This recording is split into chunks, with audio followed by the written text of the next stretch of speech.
I was gonna sing "Perfect Abe," the song from Legally Blonde, but like that's not really the song. It's called "Perfect Day." But this is such a girl rock movie that it brought that song back to my memory, which I genuinely enjoy. Remember that track from Legally Blonde? It's like the opening scene. It's like going to Reese Witherspoon's room with the pink invite and stuff, and it was like, yeah. Perfect Day. Not. I do remember that scene, but I don't remember the music. The song, dude, they literally could have played the song at the end of this movie and it would have been like, oh yeah, perfect. That like, makes a lot of sense to me. Yeah. Yeah. I actually have a confession. Like I'm ready. It's not Legally Blonde, but just because you mentioned, the nature of the movie we're talking about. Yeah, yeah. I have it's a strange, I don't know what caused it. I'm sure order a psychologist to, figure me out. We'll put that on our tab. Yeah. Yeah, but I have a unreal obsession with girl band movies. Well, what other ones are there? Because this one is very heartwarming, but like, what else qualifies in your mind? There's a bunch of them. The Sapphires. Have you seen that? Nope. Probably my favorite of them all is Ladies and Gentlemen, the Fabulous Stains. I haven't seen that either. Wow, I haven't seen that. Okay. You haven't seen either? I don't think I've seen one. Love it. Okay. I'm trying to think of what's even more recent. But yeah. I thought this was going to end up being like that Lady Gaga film with Bradley Cooper. I thought that's kind of what we were in for here. Like, not exactly that, obviously, but just sort of these three gals, trying to make it in the big biz, and then they struggle and they finally do. That's what I thought this was going to be. Have you heard of 1998's Liam Neeson, Julia Roberts, Justine Bateman, Satisfaction? No, I love that you're whipping these out. I'm not even going to see if they're real movies. I'm not even going to check. I'm just gaslighting you right now on a podcast. You could be. I'll accept it. That's fucking great, dude. Yeah. Like that, yeah. I just think that I don't know. All I'll say about it is that I think that Hollywood, we can get more into it later, but I think Hollywood is terrified of the girl band movie, and they half do it and half don't. Well, they didn't do too much band in this movie. Shit, I forgot about Pray for Rock and Roll. I'm looking at a list right now. 2003, baby. Oh my God, I forgot.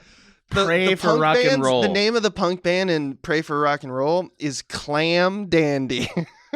Clam Dandy.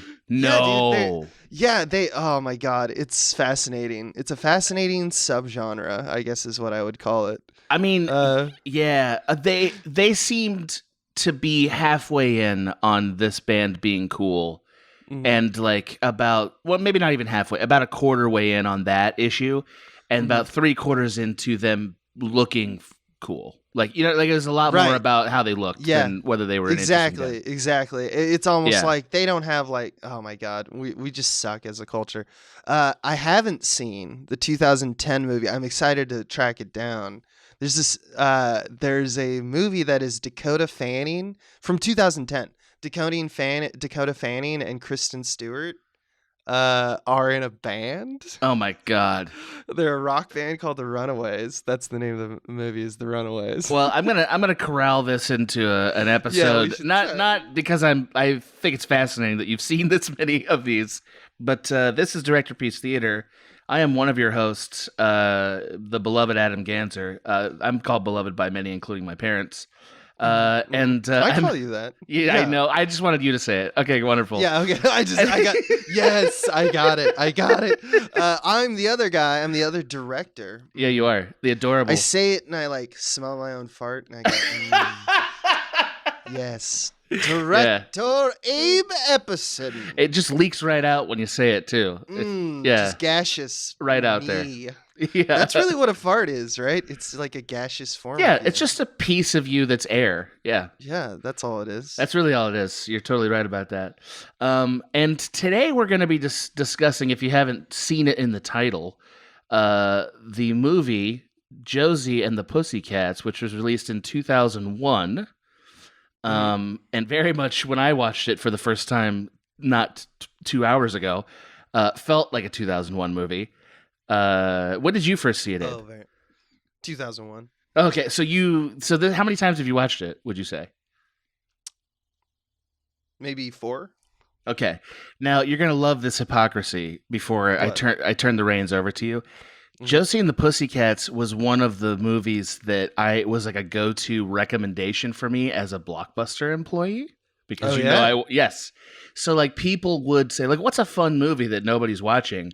And just purely based on feedback I heard from customers, you might like Josie and the Pussycats. Yes, and they were constantly like, man, you know all the movies, and I'd never seen it. You're like, yeah, I do. I should be a filmmaker. Maybe that's where the journey Out of the began. loins of Blockbuster, I love it. Yes, they birthed me. I'm their only remaining legacy. Yeah. Also, by the way, you'll love this fact too about Blockbuster. I continue to get checks from them because they keep losing lawsuits. They are still losing lawsuits. Most of them are about unfair work environment stuff, like as in not giving people breaks. Yeah, that's what happened. Fuck them. Well, anyway, so this is an episode that's an Abe-isode, so you know it'll be adorable. About that subject. Abe, take it away, buddy. Dude, so Josie and the Pussycats, right?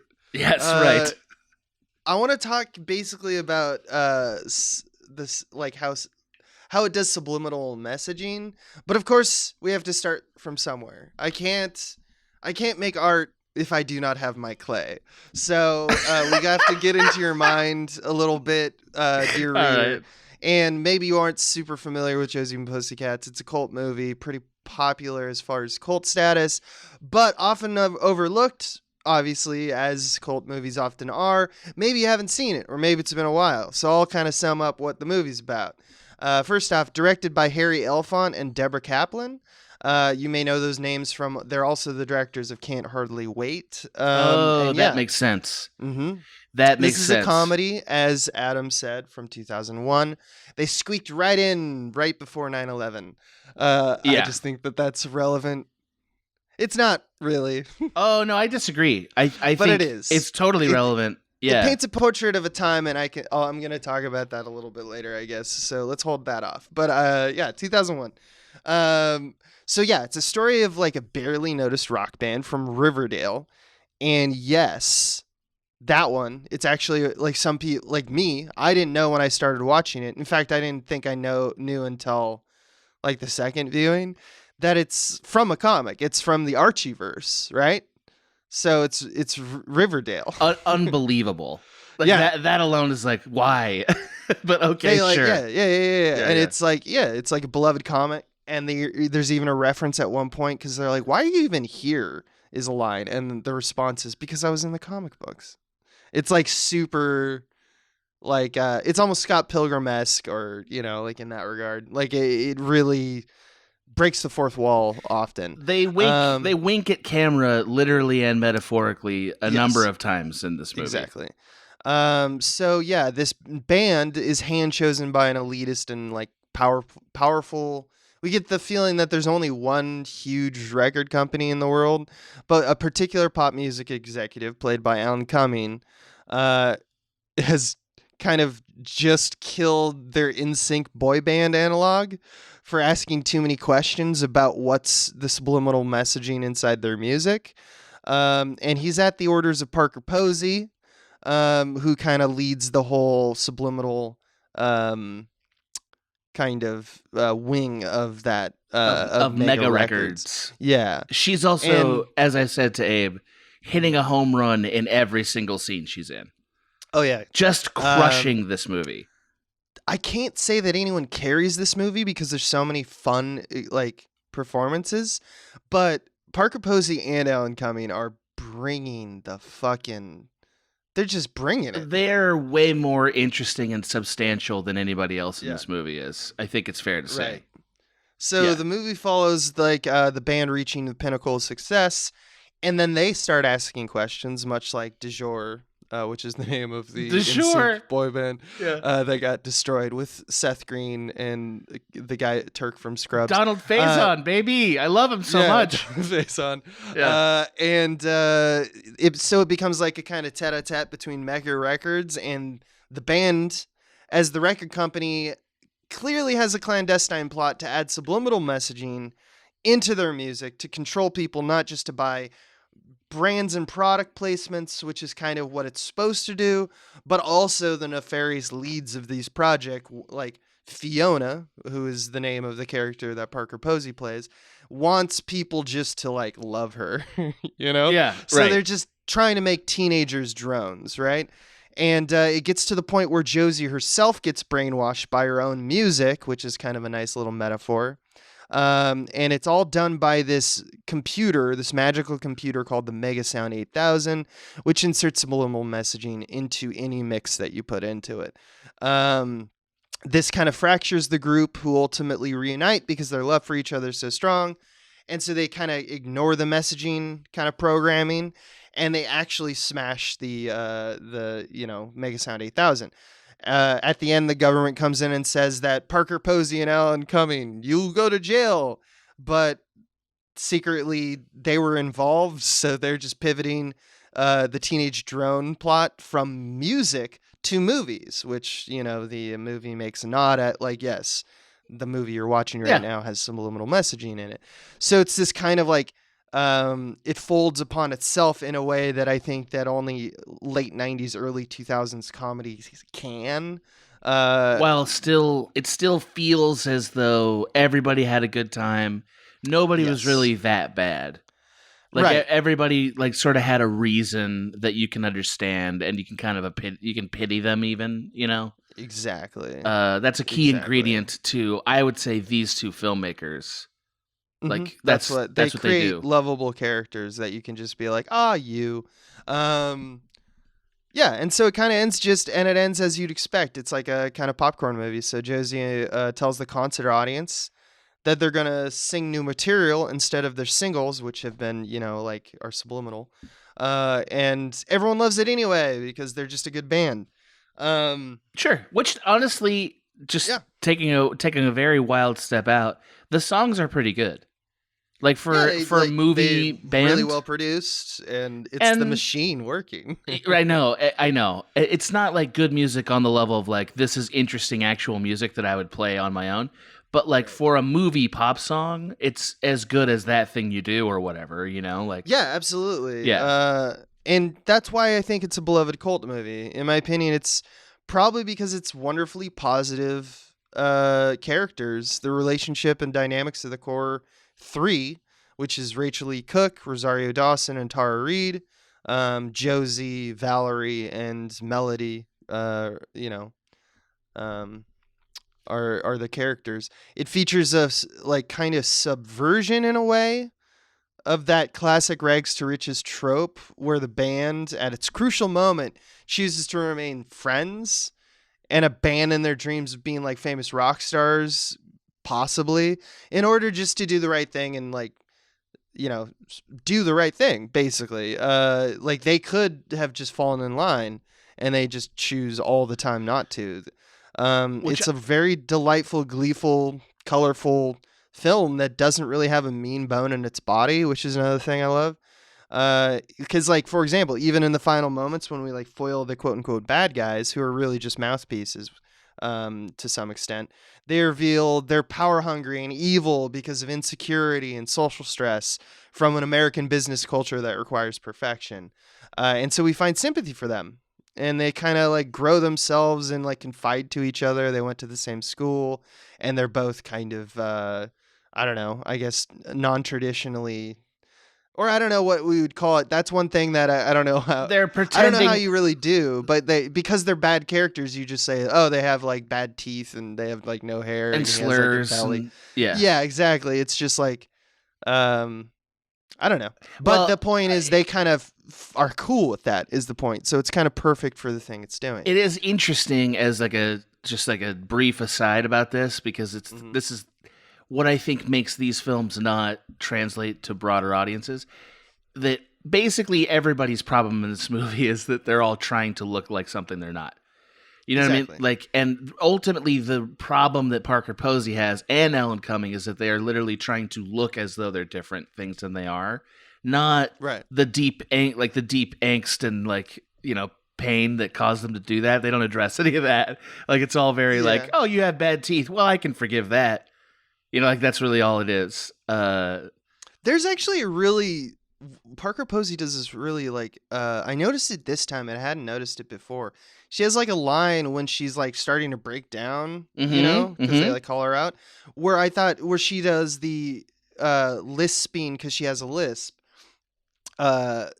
She sells seashells by the seashore. Yeah. And she repeats it a second time, and then there's just this little like artifact of a line that is just like soul crushing.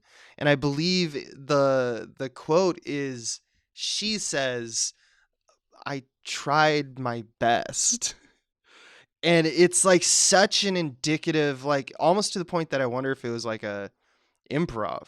It's like so indicative of like a very particular history that line alone transports me to like 8-year-old Parker Posey, not being bullied per se, but like even like a teacher kind of like saying like, all right, I'm just teaching you, you're not doing it properly, you know? And she's just like, I don't know why are you yelling at me?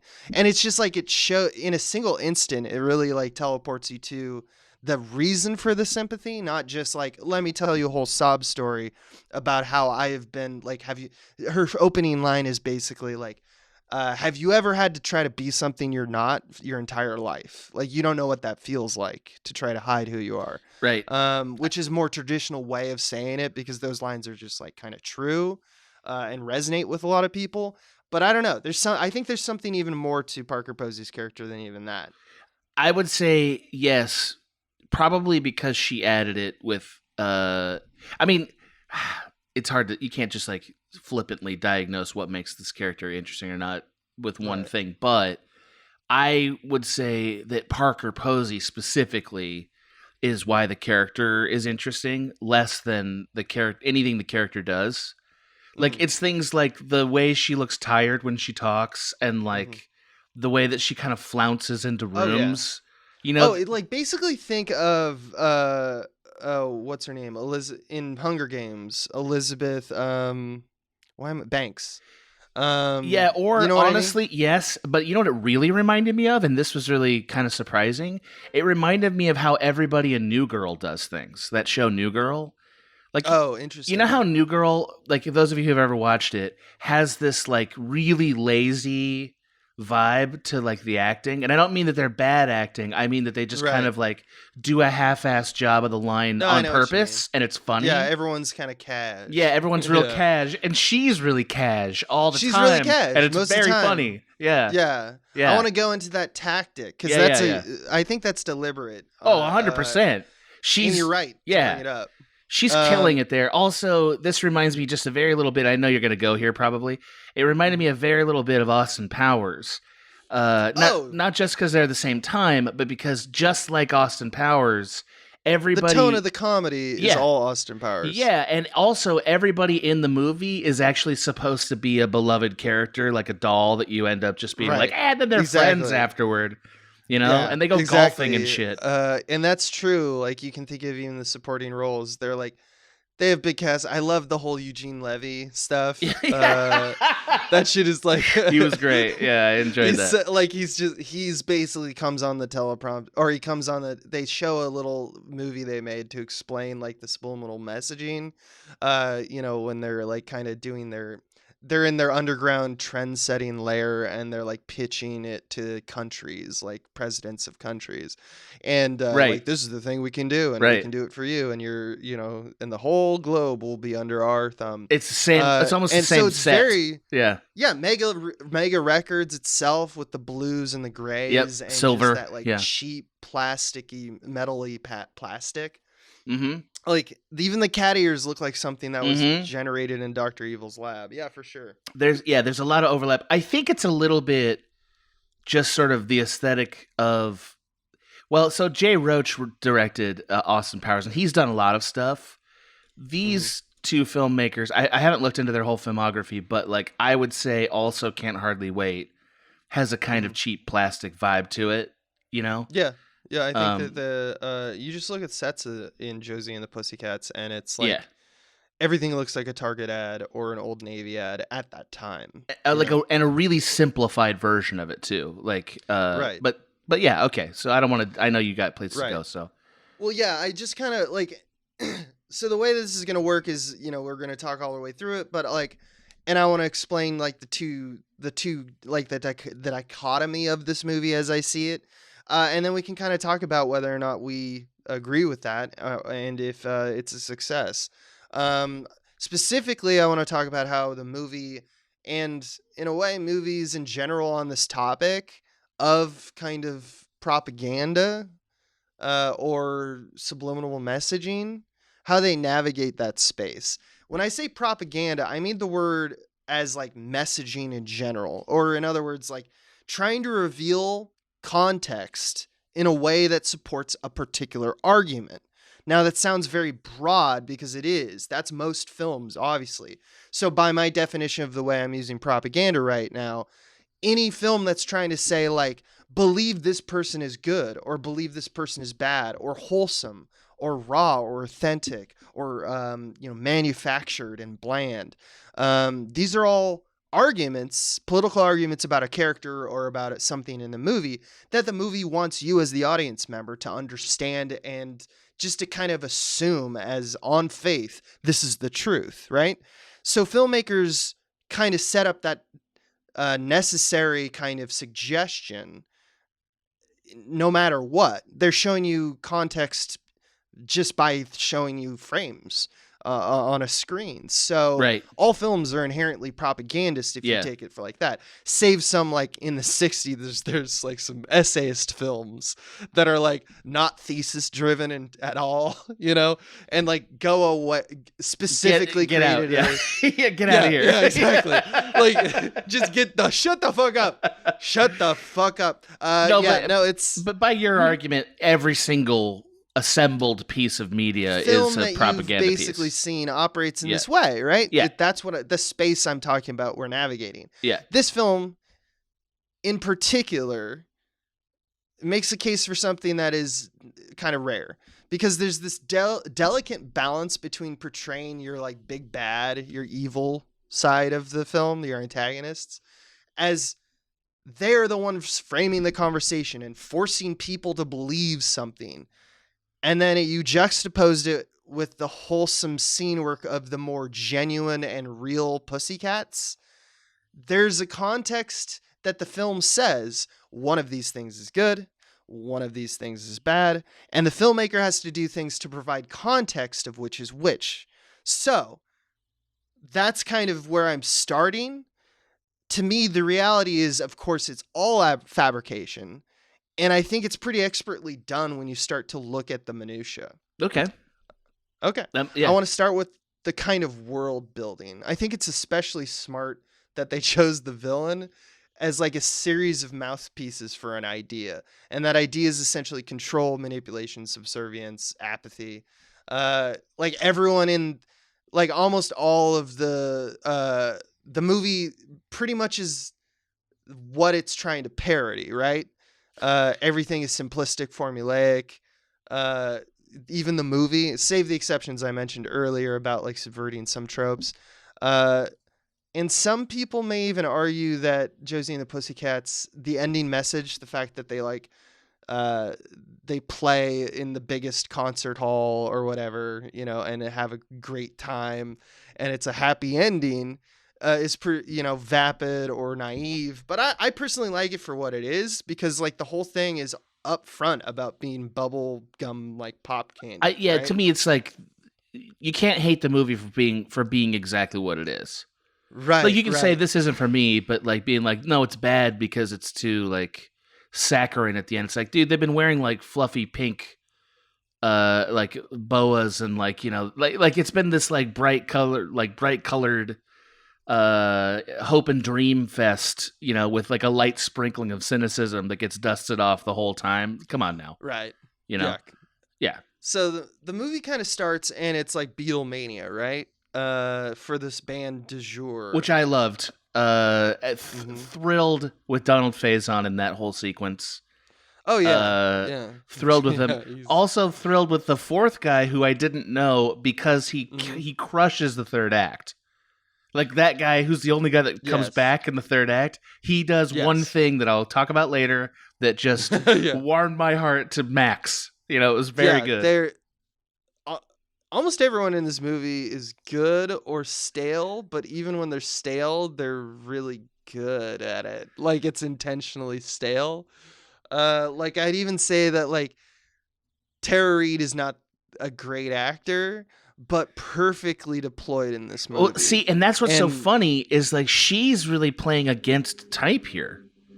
Like and by that I mean like Tara Reid is not a sweet sort of like naive hopeful figure in really any of her roles. Played. Oh, I know. That's what I thought was such an interesting. It was such an interesting casting decision there, because that's not what I ever think of her. You know, this isn't. Yeah, but I mean, she is definitely more wholesome and lovable than like Bunny Lebowski. She's been in a lot of things at this point as sort of utilizing the same kind of tropes, right? She's kind of playing a dumb blonde when you get down to it. She's playing dumb blonde, but normally she's not playing dumb blonde in an earnest way. She's playing dumb blonde in this like jaded way. Right, you know? Right. That's and I think that's to the credit of her and the movie's 100%. I agree with Melody feels like an update to that trope as opposed to like a recursion into it. Even though it does do the same things that she'd like the shower scene is really funny to me. Yeah. Like the fact that she doesn't get it and she's so dumb is like really fun because the way they posit it, where it says like beware the music, and she like puts a smiley face on it. Like it's just like she refuses to get it. Like that's the thing. It's now a game.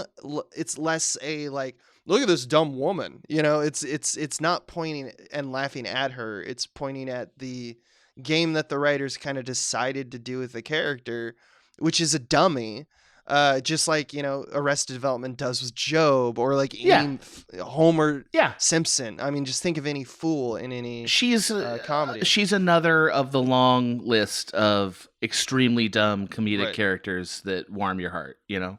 But it's the heartwarming part that I think we're pointing out. But anyway, I was surprised think that's why the movie's a success. I agree. It's distraction. I agree. Yeah, I agree with that. Okay. So yeah, the movie starts and it's like Beatlemania for du jour. And they're like this massively popular boy band. And it's kind of a pastiche of that time. It's kind of perfect because it was made during that time. Right. So like even when it was being made, it didn't know that it was like so fucking like, wow, this is really good. In 2021, this is really going to teleport me back. You know what I mean? And the way they do it is they do like candid footage of the band. I mean, this is all Beatlemania, right? They do down the barrel POV interviews of like the crazed fans. Yeah, fisheye. Like the fisheye shots. Fisheye is used a lot in this. Yeah. It does the thing where it makes a portrait of the insane popularity that a lot of movies have done.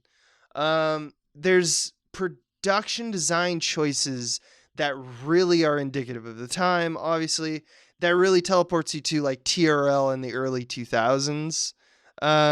You know, like you have to be a particular age in order to get this reference, but that's like my age. It's this kind of mod art, bright color, fashion, and design sense that would be outsourced to Old Navy ads and Target ads like 5 years later.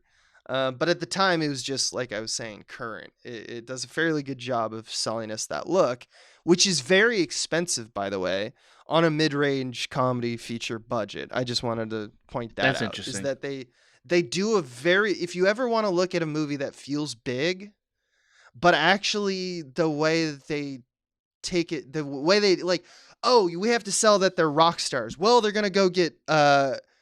They you know, like look at the montages that are specifically focused on how they are becoming bigger and bigger and bigger, right?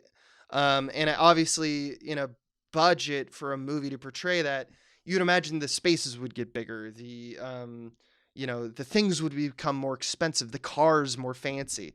This is all true. The way they accomplish it is they just they do it through music video, and they have a montage of them like going shopping. But this is all stuff that they already have. They already have like a mall. They already have and they have like a photo shoot in the same space that they have like the music video. And just because the music video is very well and polished doesn't mean that we don't see like all of the neon lights, their names in neon lights and the red carpets of it all. Yet we do buy, they are successful. I just think that that's pretty impressive on a mid-range feature budget. Okay, so that's really what it is that they're managing to look like it's a $50 million movie when it's actually probably like a $10 million movie or whatever, right? Right. It's just the thing that they're reaching for something that is hard to pull off if you don't have like the money, And they are they're not trying to do like, they're not trying to do like an MTV Cribs or something like that, like just to cite something like of that era. But like they're trying to cash in on the concept that's in play in this world, I mean, behind the music, that's right, but it's all shown on TV, right? They actually get Carson Daly, right? But it's like it's not very flattering how they have to get him, obviously that's kind of what I like about him in this movie, that he's willing to do that.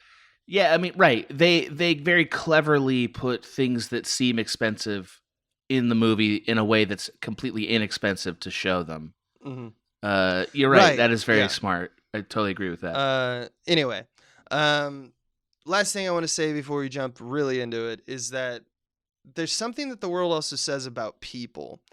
I kind of hinted at it earlier, and you did as well. There's the overtly and obvious evil people in the world who kind of self-defined by success. And then there's brainless sheeple, which is all of us, which are defined by trends and purchases and consumerism. And then there's the band who's just real and authentic. So and some of their friends and a few of their friends orbiting them, and a few of their friends, the manager and his sister, basically. But there's a split between all these things. To be clear, though, the movie is saying that. It is saying that. To be clear, though, they're not Nirvana.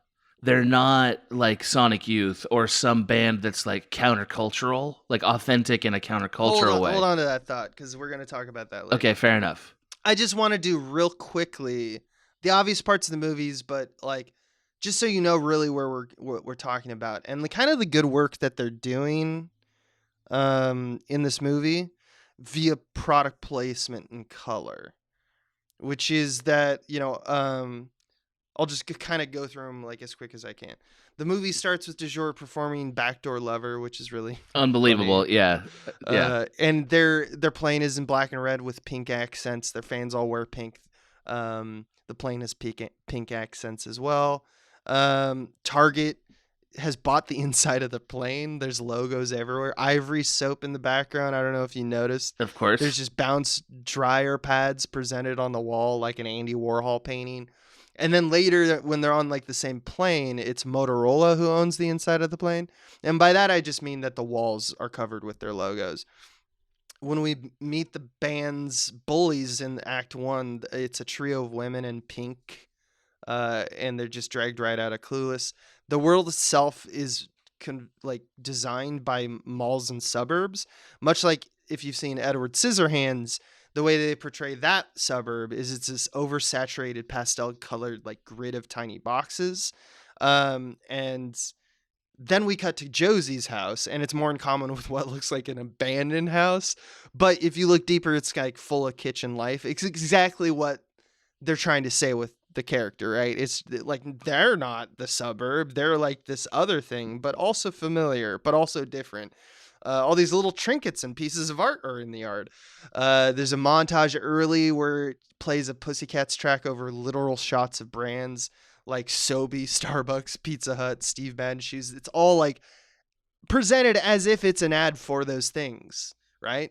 At one point, they listen to a song and they determine that pink is the new red. Right. And then we determine that orange is the new pink. So all the people are like, I have to have this color now. what's brilliant about this movie is that it becomes more overt because they point at it, but they really do a good job of like every scene that it's like, well, what's the zeitgeist right now? Well, the word on the street is blue. Okay, well, we're going to put in frame for no reason just blue everywhere, like impossibly blue. And they do that. They really saturate the world with like the trends that are being set by the narrative. Or in general, just I need Puma sweats or I need a Zima. Like when Wyatt plays the final like post-mortem track of du jour. Right. So, yeah, just like everything is internal about the system. They said everything. At one point, Parker Posey reads a Billboard newspaper, and if you freeze the movie and read it like I did, all the stories are about Mega Records or Josie and the Pussycats. Like the prop headlines and ad space created by the art director is only being like Billboard only covers Mega Records, it seems. It's just a really interesting notion that I just wanted to get out of the way in just terms of like the movie is doing subliminal messaging up front.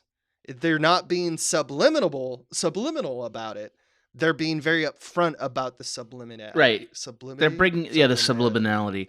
They're bringing the subtext forward enough that becomes the thing that you're noticing for sure. You're now noticing it, and even though they use the same tactics, like it's just in the background, or it's sometimes it's more noticeable. They like strobe text for one frame on the, on the actual footage. But that says like buy this or something like that. But like that's what the ads serve, like in a way the montages that are like they are like, oh wow, their status is increasing. We just see shots of more premier brands. Right. I mean, that's really they do currency that. They're dealing with. Yeah. Like I also did a little research about this before we talked, and found that they did not pay for a single brand to appear in the movie, which I was surprised to learn because I thought, man, it would be such a movie thing to do to make jokes about this, but then also pay these brands. But they didn't do that.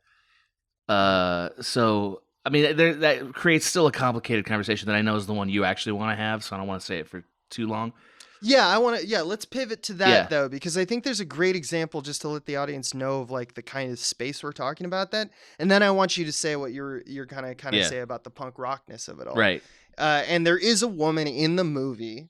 There's a character who that when Wyatt goes to like the Tower Records, or I forget what it is, he plays like the post-mortem track. Like they have just died, du jour. And he's still playing like, oh, this hasn't been released yet. Play it and tell everybody. And then and the whole goal is, I think that Wyatt's like, yeah, still got it. Like he wants to see if that he can change the zeitgeist from pink to red. And he does. And there's this woman who walks up and points out, like sees right through his bullshit, points out the vapidness of the music. And she wears like a punk ensemble, noticeably a Madonna t-shirt. And I wanted to talk about that and hear your thoughts in general about what we're talking about now, which is Madonna. That t-shirt is another punk rock aesthetic that lampoons pop music. So it's just facsimiles of rawness marketed as pop music, lampooning pop music. Right. Which is this movie. Exactly. That shirt should tell you how serious they are about this critique, which is not very. That's the wrong shirt for that person to be wearing. Like that person should be wearing, I don't know, a Misfits shirt or something.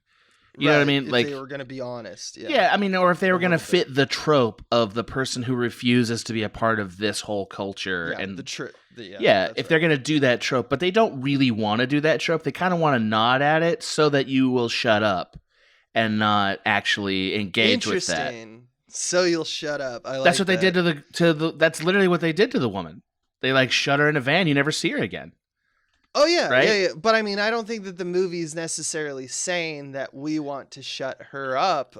It's saying that Wyatt does, right? Well, Like, this is another reason why he's despicable. Yes. But I think that's a somewhat clever way of hanging a hat on a critique. Lampshading it is what you're saying. Yes, hanging a hat or a lampshade on this critique and then shoving it out of the movie. So it's like, look, we don't want to, if you're going to be a sourpuss, you don't belong in this movie, like. Okay. That's how I read that.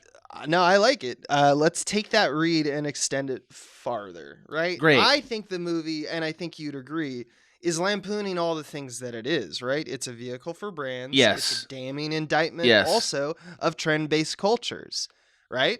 Yes. If they wanted to really do this story because they cared, the band is wrong. It's the wrong band to do this story about. Sure. Okay. That's the first thing. Movie. Well, that's the thing though, is like, it's not a different movie. It's a question. Well, it is. You're right about that. It is a different movie, but it's not. Yeah, right. yeah. But but it's not like. But it would be more purely about what it supposedly is about. I see.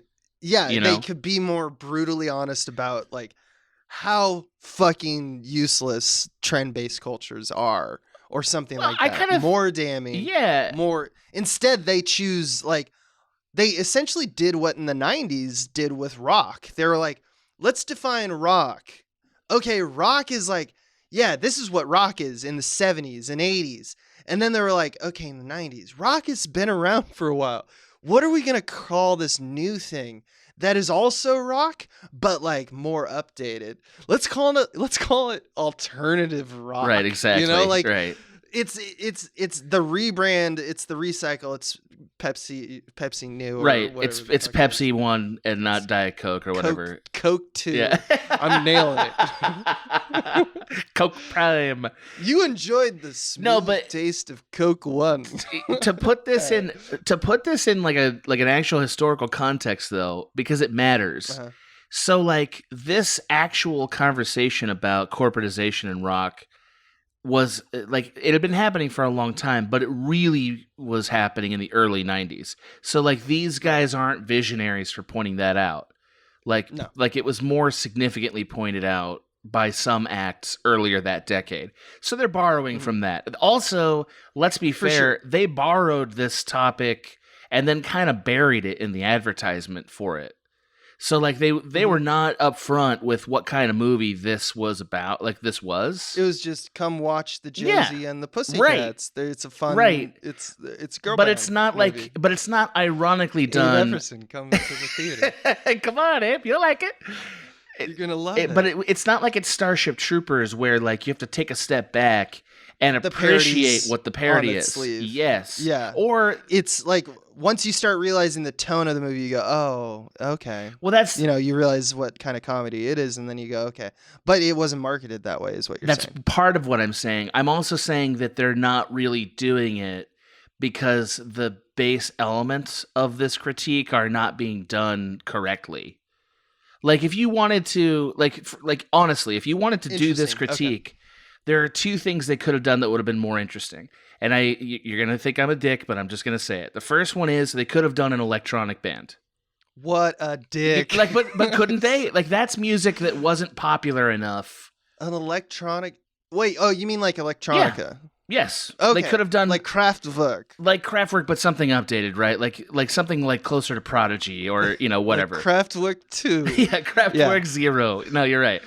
Right? That would have been a more daring space. See what you're saying. That's one idea. Yeah. Another idea. Because that would be the new space. Yeah. Kind of like punk was to the original, just like, I guess, like pop rock. Agreed. Another idea that's kind of also a cliche too is the truth, but it would still be a more authentic approach, is they make the band full of people who aren't conventionally attractive and make them care more about their music. You know what I mean? Like our music really matters, Yeah. Because these people it's a are smoke fest all up in here, everywhere. Yeah. And you're saying it could have been just like more like, what about the common people? or you pick like, I don't know, just see, I love that. That's my God. You don't understand how much I love movies about bands. Sure. They can never resist. They can never resist. Bradley Cooper, Lady Gaga. Right. Like, she's not pretty enough. She's the hidden gem. I know. Yeah. She came out of the mud, and I'm like, her? Yeah, Lady Gaga. Lady Gaga? Get out of here. The queen? Well, that's the problem. Yeah. They're not really gutsy about stuff like that. No, because they're terrified of actually undermining the success of the movie by having somebody that's not attractive in the lead role for this stuff. Because they believe that's what music is. You know, like, have you seen Rockstar? I have, and I hated it. I fucking love Rockstar. Well, but you like it ironically. Rockstar with you. You like it ironically. No, I don't. No, I don't. All right. I'll accept that, but I'm not going to engage with you on it. I'm not doing it. Okay, that's a Dave opinion. I want to talk about. No, that's an Abe opinion. All right. I want to talk about how. Like this dichotomy we're now splitting up in terms of the actual movie and how it has to present these two worlds now. Just because I think that is fairly interesting. Cool. Our first view into Josie and the Pussycats is the intro of the movie, like credits sequence. It's also a music video. So we saw Du Jour, a music video, which looked exactly like In Sync. And then we have Josie and the Pussycats. What does that look like? Because as filmmakers, we want the audience to understand that they're more raw and authentic than the thing you just saw. This corporate parallel there's something off about it, right? So how do you convey that with just a camera and sound? You know what I mean? Yep. And the way they go with it is to just make it more punk rock, right? There's also candid charm. Well, I just want to. What's your fucking problem, bro? It's like not that punk. Like they never do anything punk in this movie. It's corporatized punk. Well, that's what alternative is. Honestly, alternative is that it's like corporatized punk. So anyway, I'm sorry. That's just quibbling over words. Yeah. But I'm not. At the end of this, I'm not going to be shitting on Nirvana. No. Radiohead's still going to be great. Right. Everything, all your music is fine. All right, dude. bro. Thank you. I'm glad you're taking your little shots. I love it. It warms my heart. I'm such a dick. But Nirvana makes this movie largely irrelevant. That's the thing. Like, I'm just going to say that now. That's all I'm going to say. I'm going to bring it later. Serenity now. Yeah. Now, the airing of grievances. All right, go ahead. Yeah. Go ahead. All right. Yeah. But you know what I mean, right? When you look at like the music video itself is like that corporatized. It's punk. only that. It's only, and it doesn't have any of the. It doesn't have any of like the real effort that it takes to make that stuff feel cool. Right. You know. But there's a weird setup that they do, which I think is interesting and very effective. Okay. Even though it does feel, and I feel what you're saying, there's a falsity, false sense to it, which is that anytime we want to say Josie and the Pussycats or just the Pussycats, they just rock and they're just having fun and it's just exactly what you want music to be. They use all of the tricks that music videos use all the time, right? Yeah, they absolutely. use dynamicism of camera, dolly and jib arm moves, which mean they can move both up and down and forward and back. You know, like it feels like a Michael Bay film up in here, right? And that's the real authentic Pussycats. When we go and show like Du Jour, or we show the product placements on the wall, we use wide-angle, static, stale presentation. Usually flat shots. That's right. It is very flat. And even which is amazing because I think one of the coolest things in the movie happens right at the beginning, which you mentioned fisheye, which they use for some of the fans to kind of show how unhinged they are. They do that. They do that regularly in the movie, by the way, almost every time. Something happened in the 90s that made like an element of the cool lexicon of camera moves that like music videos and like TRL and like frankly cultures and bands that had no place using a fisheye lens. Not that I am like the king of fisheye lenses or something that gets to say like this is acceptable, but like it's funny to me that like NSYNC and Backstreet Boys used fisheye lenses for some of their like wide shots of the band. Which has this kind of like warping, and it's kind of hideous. Right. But that's something they did. The filmmakers were like identified that and said like, oh, this is already the trope of our movie where we kind of show really kind of off-putting wide angles of the thing. They actually do that. Like that's something NSYNC and Backstreet Boys and all the boy bands, they did themselves. So they're like both lampooning and staying visually consistent within the movie, which is kind of cool. There is an actual director, I think it was Hype Williams, who actually brought that fisheye look into the zeitgeist in music videos. I think it came from skateboard videos, right? I mean, who invented it? I don't know. But I'm saying I think Hype Williams is the guy who is like the fisheye guy. Like Seminal. I think he did that really famous Missy Elliott video with all the air blasting through her puffy jacket and stuff. Oh yeah. They're identifying a thing that was like the look for a lot of hip hop videos, if I'm not mistaken. Yeah. I think it has something to do with that. That's what we're talking about here, though. It's like the raw appeal, right? Right. The authentic appeal. The editing is also unhinged, just like me. Ha ha ha ha. You know, like that's the kind of tone they're trying to evoke.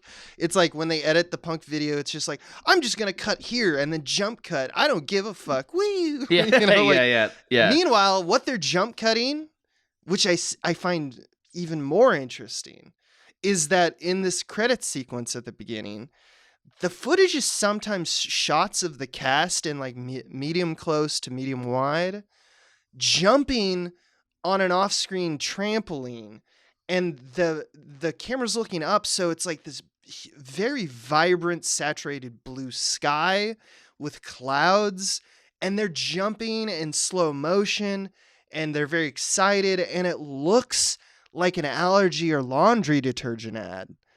And it's just such a weird thing to put into, this is like a punk music video, but they're also having good times. Let's cut to vignettes of them like hanging out with puppies. Like it's literally all the stuff that you see in ads. And they're selling it to us as this thing that it's like, this is what is authentic. And that's fascinating to me.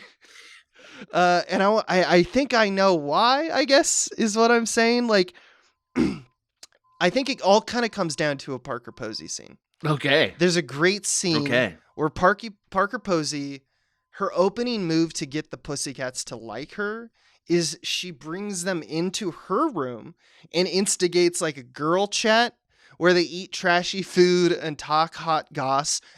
Even though neither of those things happen, they eat because a chip. Parker Posey won't eat the Pringle. Yeah. And when they talk about hot gossip, you know, like they're just, the Pussycats are not the type of people who give a shit about that. They're just like, I don't know, fine. You know, like, so when the Pussycats kind of are not giving her anything, specifically Josie, and they're just reactionary and honest about like who they feel they are, and like she makes it like Parker Posey makes a dig at her, revealing her own insecurity at Josie's weight, even though we know they're both fucking hot. You know, like it's right. And it's like, how much do you weigh? It's like, well, I weigh 3 pounds less than you, but that's fine. You look fine. You know, like she's completely insecure. You see where she is, but I think it's also important that Josie's just like way upfront and honest about it. Like she's just like, yeah, sure, I'll tell you what you want to know. The moment that she's reactionary and honest, it phases Parker Posey and her lisp comes back, right? This is all like what the narrative of the movie is trying to do. And she has, so Parker Posey has to like go behind a vanity folding screen to like put herself together.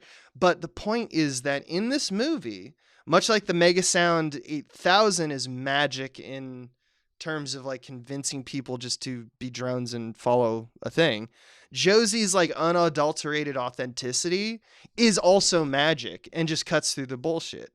I think that's the key here, is that when we look at like this paradoxical aspect, or this idea that the film is lampooning itself, it kind of points to this dramatic argument that is collapsible, and it makes us feel like, well, then what are you saying? Like the director's breaking the fourth wall And there's other maneuvers in this movie that, to me, add up to the film saying this, the thing you're watching, operates using the same methodology the movie is saying, that is despicable and needs to be dismissed and should be outed. Yet, at the same time, they use that methodology to convince you to like something else. So in a sense, it is very much paradoxical, right?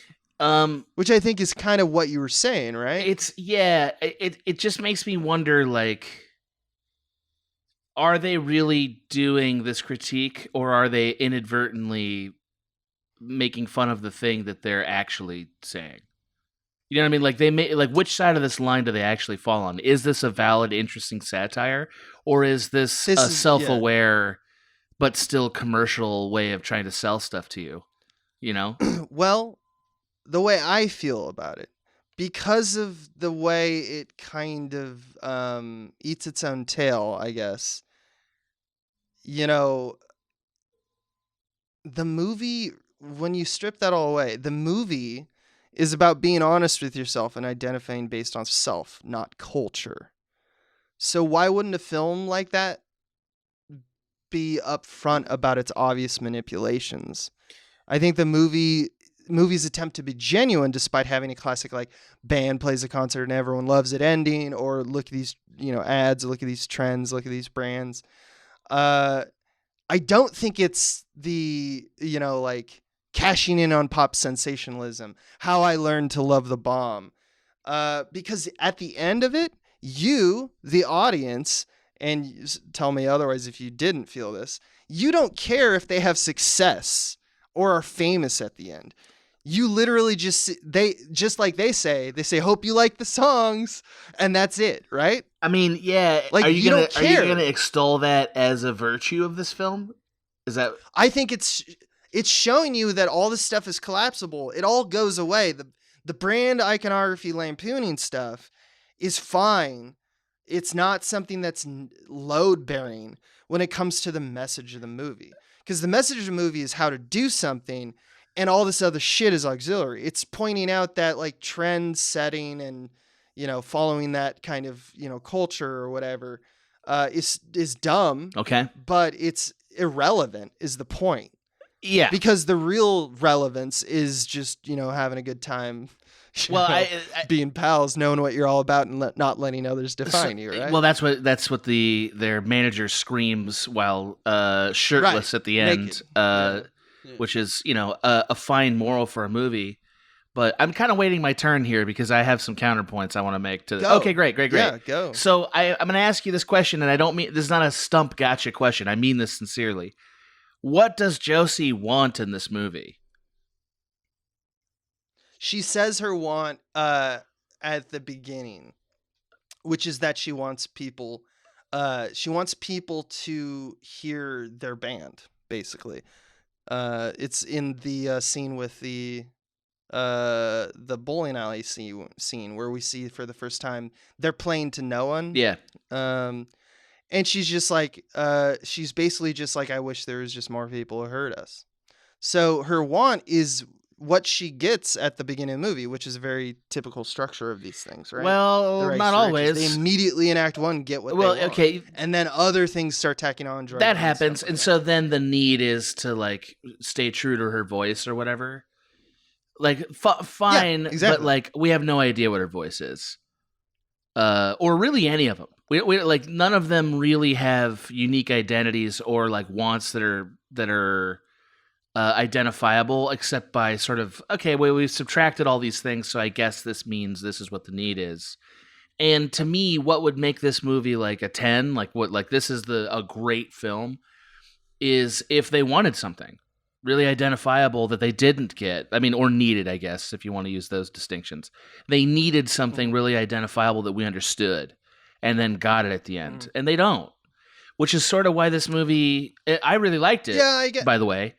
I see that. I think that they, I wouldn't say they failed at it, but they definitely try to incorporate that with the love interest arc. Well, that's what they do. They did the same thing in Can't Hardly Wait. In Can't Hardly Wait, the main character, I think it's Preston. I can't remember his name. All he wants is this girl. right? So like his want is very surface level. Now it's fine for a movie, but it ultimately means that like we don't know or care about him or really that relationship that much because we don't know anything about him. You know, like I think that's fine, and that's a fair reading of the movie. I think it's missing the point, though, a little bit. I don't think so. Like, you're not supposed to care. Like, it's trying to convince you not to care. So in it's that way, trying to convince I think you it's not failed. to care about the protagonist's needs and wants. Yeah. So I think typically movies do this thing where they set out in the act 1, what is your want, right? And then act 3, or your need, I guess, in some movies. I think it's mostly just wants in comedies. Act 3 ends that, right? It serves the purpose set out by Act 1, which is the character's need. The thing that you wanted, you succeeded or you Right. didn't. And in comedies, it's always you succeeded. Right. Josie and Pussycats runs a little different. Like some other films, it chooses to abandon, or as you said, kind of superficially examine the want. Because who wouldn't want to be famous? Who wouldn't want to be a success, right? They abandon it. Once they get it, it's not just that they're just like, fame isn't all the things that it's, all the things that you'd hope it'd be. No, from the get-go, they're like, why is this happening? This is happening too fast. When they're there, they're just like, this is insane. Right. You realize that they never really were a success. Right. They didn't love them. They were all manufactured. You didn't love us for us. Right? Right, but it isn't something that they did. Other than the choice to sign the contract, which is transactional and plot-driven, the movie is not about the music and the success. The movie is about testing some friends and the friends succeeding. Which is why this movie is not great, like because the protagonists are inactive.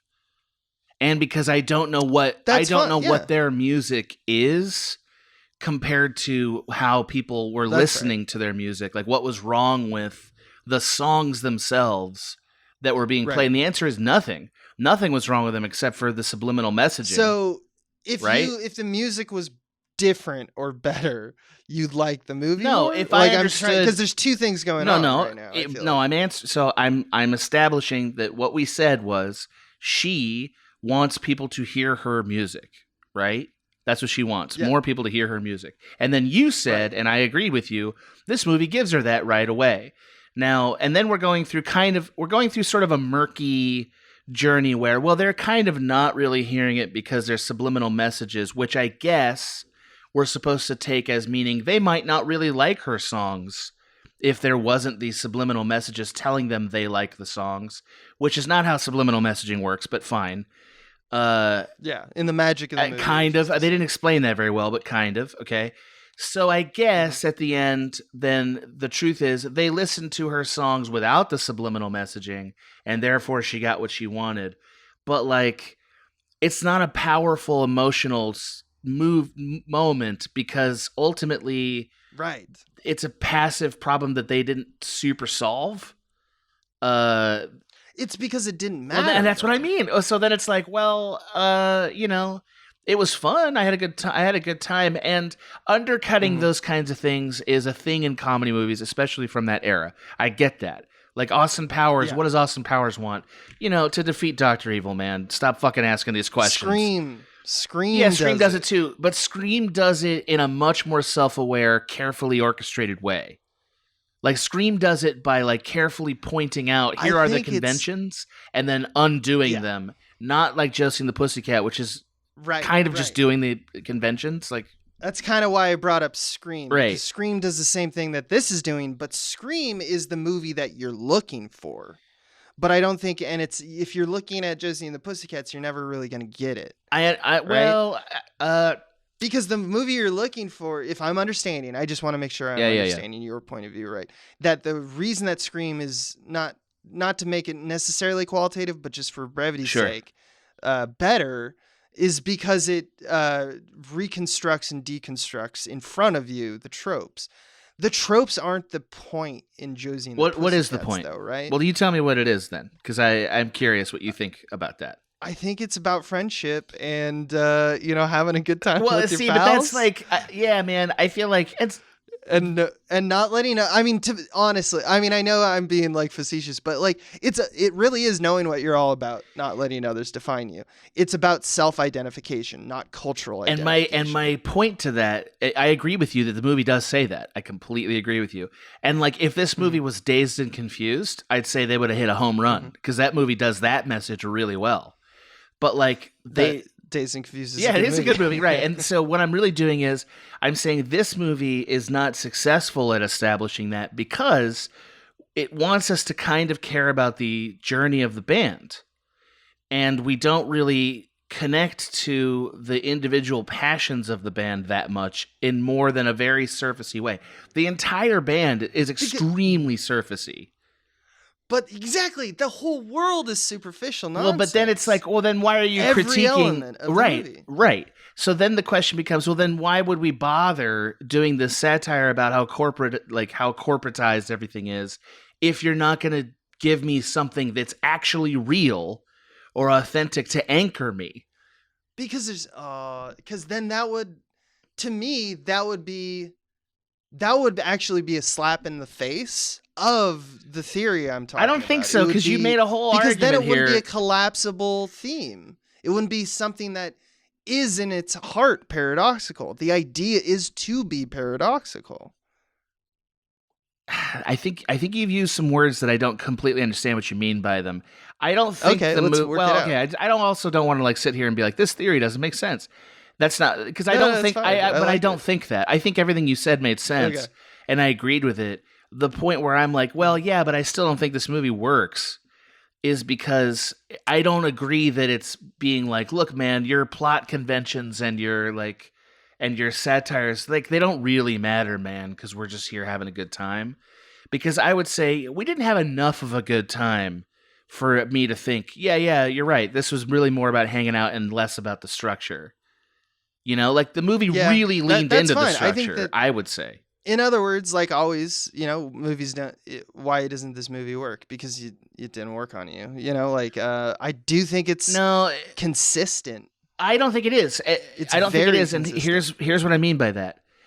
I don't think it is because in order for it to truly work, we needed to know what the Pussycats mean before they get to like become stars. And ultimately, the version of them as stars is really just them in different outfits. Like, the music doesn't change at all. Yeah, that's where I disagree with you. Because I just don't think that that's what's...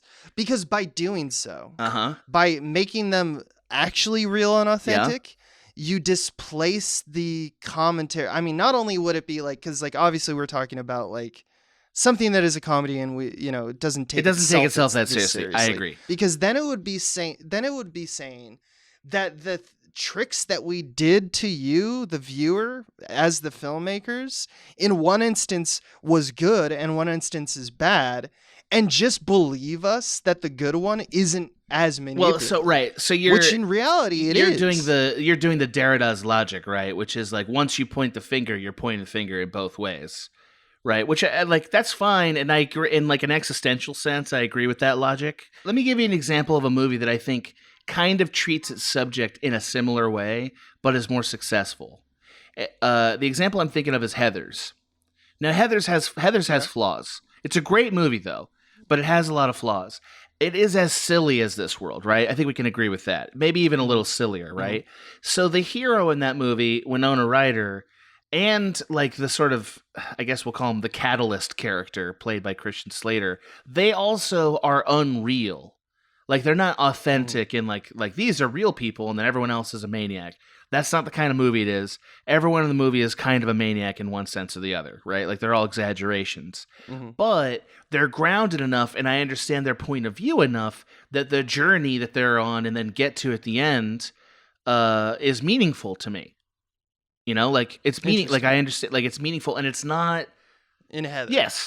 Yes. Whereas in this movie, we never have like the Winona Ryder character. Like, I think Josie's supposed to be that person, and then I think she didn't quite nail it, so they kind of split it between her and Rosario Dawson's character. and Rosario Dawson's performance is a little better, but also there's just not a lot of substance there. Why are they friends? Because they have a picture together of them in a bus pass. Okay. And what does their friendship mean? Everything, because they're in a band together. Okay. And then, they try to break up and they don't. I mean, I don't know. I guess that's every movie ever. What I'm arguing is it's to its credit by staying on that surface area level. By doing that, by staying on the surface, you have now freed yourself up to lampoon it all, to say that the very thing that I'm making is by its design manipulative. Uh-huh. If you include, but this is for real though, like if you do that in that type of movie, now you have to explain how that part isn't manipulative, and they can't make that argument. I don't think anybody is obligated as a filmmaker to explain how the thing they want to say isn't manipulative. Exactly. Nobody is obligated to do honest. that. Well, but I don't know. I think that's you doing a serious man reading of this. That's what I think is happening here. I don't know. I think it's so upfront with the fourth wall breaks. It does have fourth wall breaks. And I agree with that. And I think maybe we're in the same objection we had with Clueless. I think maybe we're having the same objection. Because Clueless also kind of leaned on that line, like, is this a meta-narrative or isn't it? And we kept having a conversation that ultimately was like, is there a God or not? Like, that's what it came down to. Right. Which maybe is what's at stake here. That's what we want to do. Which maybe that's what's at stake here. I think that the audience doesn't need to be to have the problem of the epistemic problem of what is real explained to them at the outset of the movie to justify making a movie. Like, I think that the filmmaker has license because it's mass communication to say this is real because it feels real to you, and this isn't because it feels fake to you, and you can accept it at that. And I think you're saying logically that is impossible, sir, because a movie is always fake. Sure, everything's always fake. You know what I mean? Like, you're right. That's how the epistemic gap exists, my dude. So, yeah, I know that. We know this. We all know it's all fake. I'm not saying that movies can't say that there's something that exists that is raw and authentic and it's real, and in this movie you're experiencing it. I'm not saying movies cannot do that. I'm saying in this movie they set up a specific world and they build it in where nothing matters, right? Where nothing matters, even the contention that the opening image of the Pussycats are like an ad. Because of that, you have now stripped away all concept that this is a real world. See, now I think, and that's what it's taking credit. That's what its power is. That's why it's Austin Powers. I would say, okay. I think the fundamental thing is I disagree with that read of this premise. Although everything else you said about this, I totally agree. Like, I would love to do this conversation about one of the following things: Marvel movies. I think Marvel movies. Mm-hmm. There's totally, I think, the assumption that nothing matters. Like on the level that you're talking about, I think that is absolutely the case there. Mm-hmm. And they also wink at camera for that reason. I would do it about Rick and Morty or any show like that. Like, those are the kind of shows that I think are willfully inviting you to say, no, don't ever expect us to resolve this. Like, this is pure journey, pure. And you don't think Josie and the Pussycats? Not really. I think it's doing comedy and therefore not that invested in the plot, which Austin Powers is actually doing more what you're saying, but they didn't do a good enough job. Like, none of the Pussycats are Austin Powers. If they were, I'd be like, yeah, okay, I get it. But they're sort of treated, as you said, as authentic, real characters, I think. Yeah, and it you're doesn't told work. that Austin Powers is a ladies' man, despite the fact that he is. Yeah, but for jokes, but for jokes. Yeah, but for jokes. But the world building they do is they show, they find him irresistible. Women find Austin Powers irresistible. Right. That is a leap of logic that I wouldn't say is too far than to say these three friends are like inseparable and love each other unconditionally. No. I don't disagree with what the movie said as the premise. What I do disagree with is that the movie intends for us to divest our interest in the band and its success. I think that they wanted us to care, but they failed to make us care. That's what I think happened. that's Interesting. I think I don't mean fail entirely, because I was happy for him at the end, but I think that it could have worked better if we'd known the band better. Like, my critique is this just didn't totally hang together because the characters weren't invested enough with needs and wants. And I think your critique is no, that's intentional, because like they don't want you to care about the band stuff. They kind of want everything to seem like a flaccid corporate facsimile. And I think I am saying maybe they're accidentally saying that. I don't think they set out to say it. Like, I can stipulate to that. I can stipulate to that. And that is what we're saying here at Directorpiece Theater. Those two things from two different right. men. I mean, if you were making this movie, if you were making it and you made exactly this movie, knowing you, I think I'd go further and say, yeah, you did it. You know what I mean? Like even if you didn't really change a frame, which I know you would have, but like even if you didn't change a frame, I think I would probably, because I know you and know the way you think about that, I probably would read it more that way. You know, and I understand that, you know, authorial intent is a difficult thing to surmise. Absolutely. But you know what, man? Like, I also am not of the school of like, none of it matters. Yes, it does. That's how words work. You know, like, you can't just throw away what a person was trying to say. But that's not dead on arrival, is what you're saying.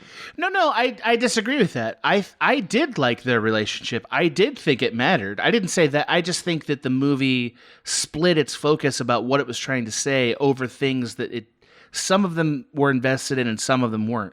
The friendships were more invested as a plot structure. And my problem with it is like, well, I kind of just wish that I had more of a sense of what they have gone through together, or what their history is, or like sort of what's really at stake with this band, instead of it being done in this very surface paint by numbers way.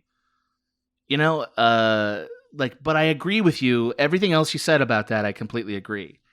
I think our real disagreement is how much does the band matter versus how much I think it was supposed to matter. It was supposed to matter more, I think, than it does.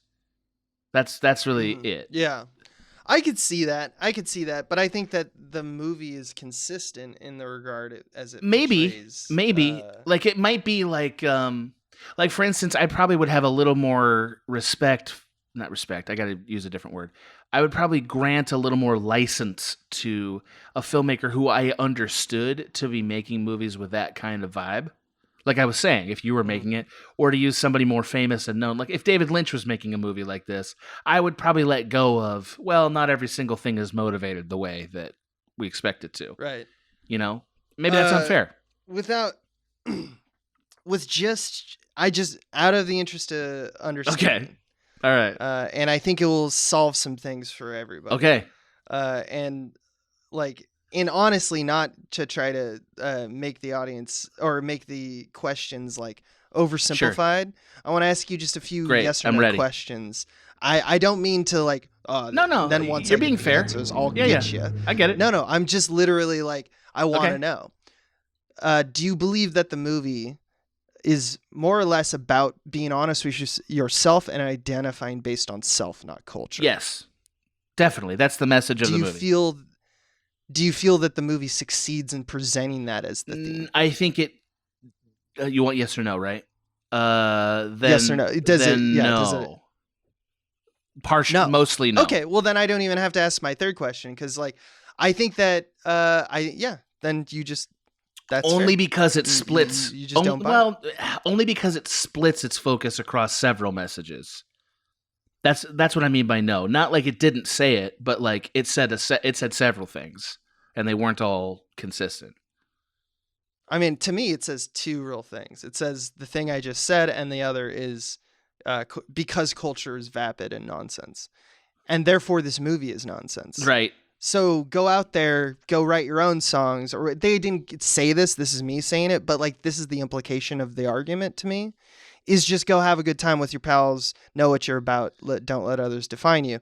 But like ultimately, this movie is equally as manipulative as any one of the trends. That I mean, yes, I agree with all that. What if the Pussycats had played? Like, what if the Machine had made had really boosted their music beyond what they had been capable of doing? Like, what if it was sort of a produced version of Smelly Cats? You know what I mean? From Friends, because that was a bit they were doing on Friends, right? Where like, what if it was like unplugged, and then they did a version, and it was like orchestral, like the produced version that was going through the machine was really good. So then the machine gets broken, and they really have to play for themselves at the end of the film, right? Like okay, you know, we no longer have the goodifier helping us; it's just us now, which is a pretty movie trope, right? Then to me, there are two endings, and both of them are probably work a little better than what happened at the end. One version is they play it and people actually like them. You know? Like that's and it's like sort of a reward for being true to yourself. Right? That's very Hollywood, but it's one ending. Another ending. Right, I see the ending. Another ending that also is interesting is they play and people don't like them. And so they have to like, okay, well, the band is now just a thing we do on the weekends, and it's not going to be my life. You know, like that's also interesting, right? I mean, aren't they both cool endings? No. I hate both those ideas. I think that those ideas are definitely within a different movie. Oh, definitely a different movie. The strength, of course, but like the movie that those endings are trying to make is like against what I think Josie and the Pussycats right, which we've done that because of your setup. Yeah.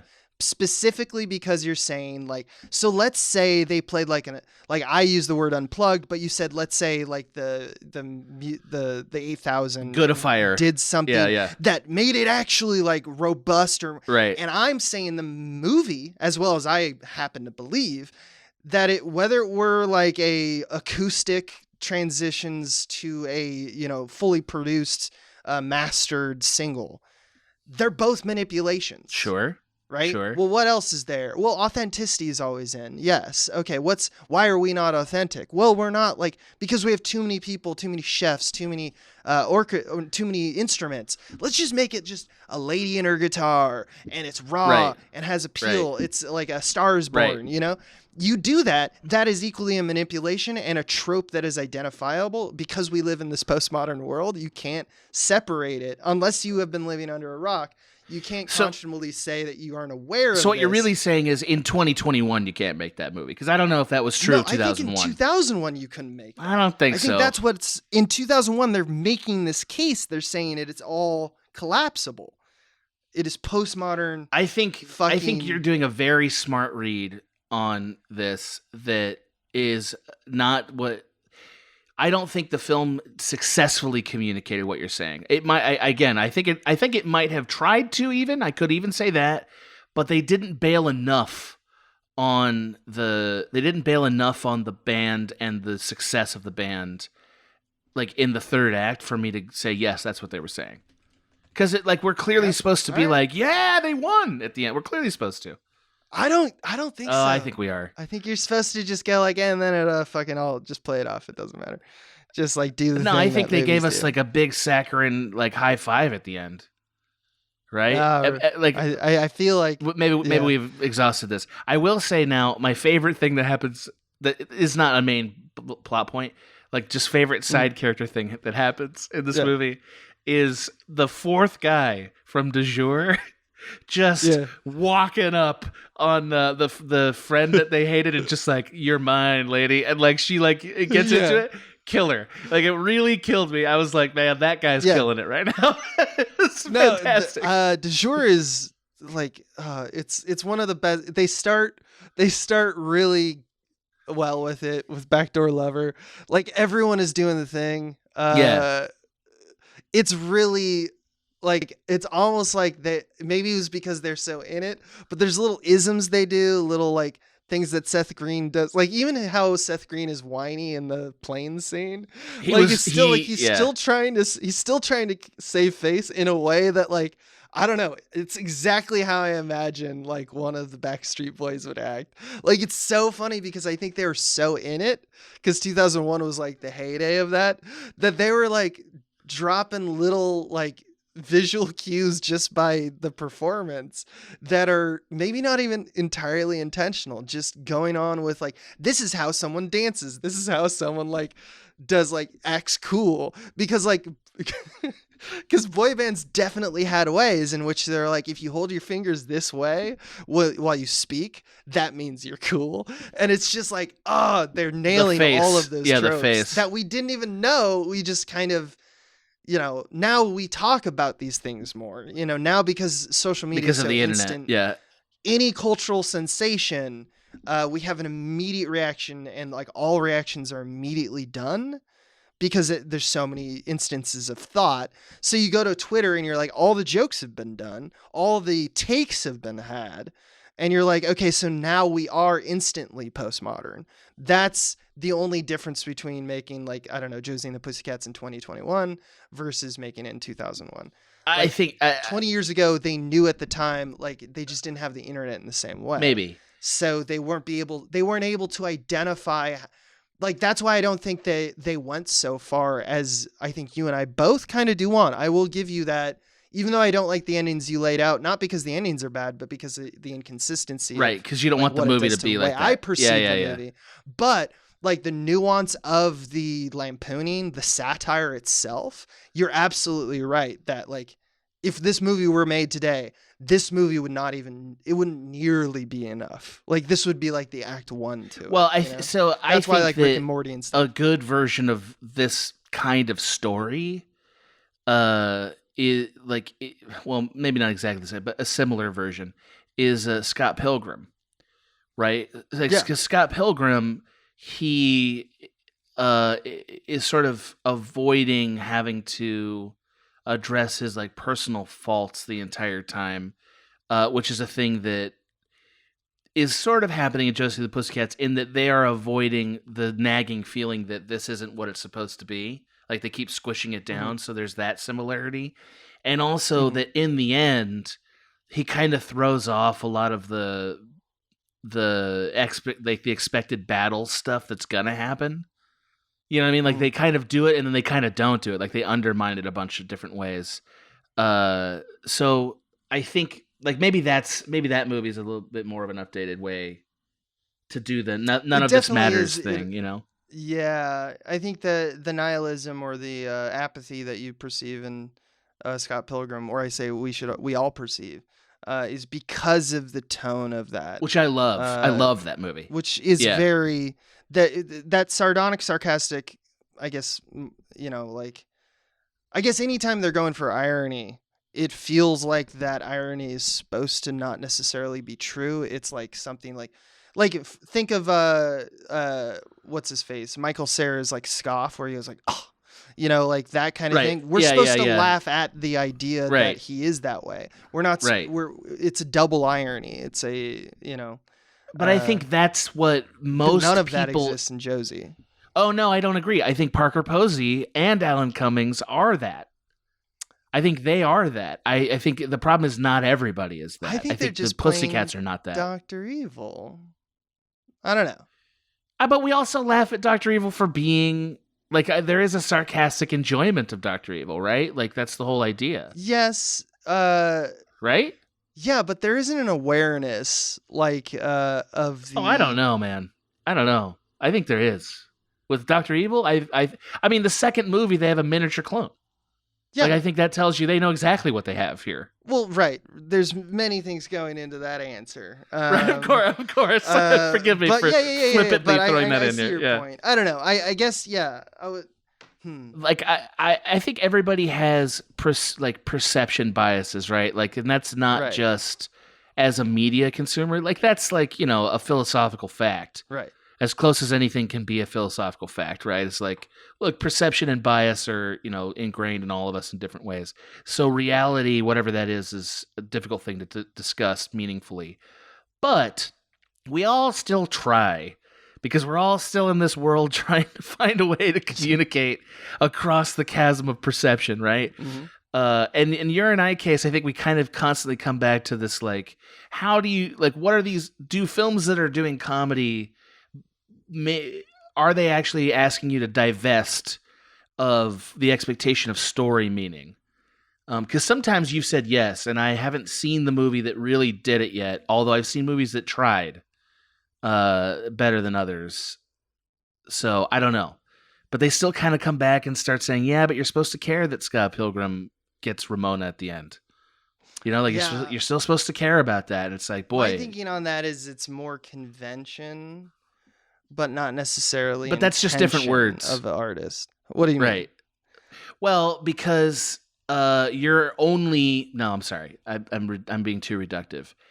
No, I'm just going to take that comment back. I'm just going to retract. I just want to elaborate a bit more in case. Like, I think that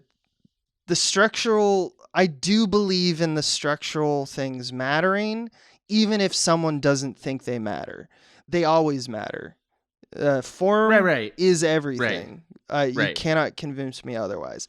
And the idea of genre and the idea of forms being familiar is very powerful and an aspect of Hollywood and movie making in general, of stories, especially internet filmmaking. So it's not just the pointing out, but that I know what you mean by the pointing out of tropes and saying like, look at this thing. Isn't that silly that we do this? I'm talking about the genuine just feeling that you get away from a movie and you went through these beats and you felt these things. And if they don't do that, you are left unsatisfied. Much in the same way, I think that you are unsatisfied with Josie a little bit. I think that that's fair, because I think that in mass manipulation that movies do from the beginning of time, stories have done this kind of, propagandist kind of duality. I believe in my soul that it's almost like you have to follow these rules. More or less, only unless you want to point out that I'm not following the rules and look at I'm a stinker. I'm not following the rules. Like some movies do that. Kubrick loves to do that. Yeah, he does. And you know what? That's great too. But you're now making your movie only about that thing. And in this movie, where we do talk about the problematic aspect of its authenticity, the most upfront it can be and most honest and authentic it can be is to point out at all times, while breaking the fourth wall, the obvious manipulations of both sides. And I think that there's to me a different movie, another movie that also does that. I think it's what's the strength of Josie and the Pussycats. I think it's what makes it a consistent and relevant movie to almost every time period. On top of that, I think it's a cult following movie that also has just like genuine fun times that are being had. But I agree with that. I agree with that piece. I guess my main deal. I love that deal. I think it's really interesting. I think it's a cool read that is not the primary one I take away from it, but one I completely understand. Well, I think I see the validity of it because I do, at the end of the day, believe that there are multiple readings possible for all pieces of art. Director handshake, director nod. Yeah. I mean, but I always approach this as I always approach these conversations between you and I as like, well, what if we were making the movie? Like, is it successful from the I tried to say this, did it say it way? But as just a consumer of the movie, I think you're totally right. Like absolutely right. Also, I was very surprised that this movie had the temerity to do these kinds of subjects. I thought it was a little bit gutsy for a little indie film to take on this.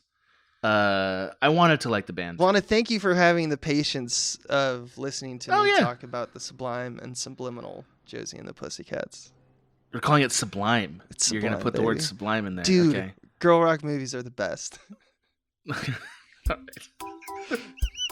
You heard it here first. That's an episode! This has been a Small Beans endeavor. We're a bunch of pals who make podcasts, sketches, music, web series, and movies. The Beans always have new ideas percolating, so make sure to check us out at patreon.com/smallbeans.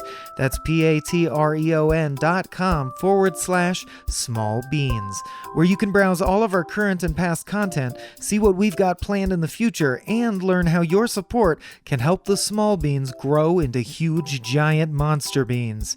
If you enjoyed this content module, please like, rate, subscribe, or tell a friend about us. We love you.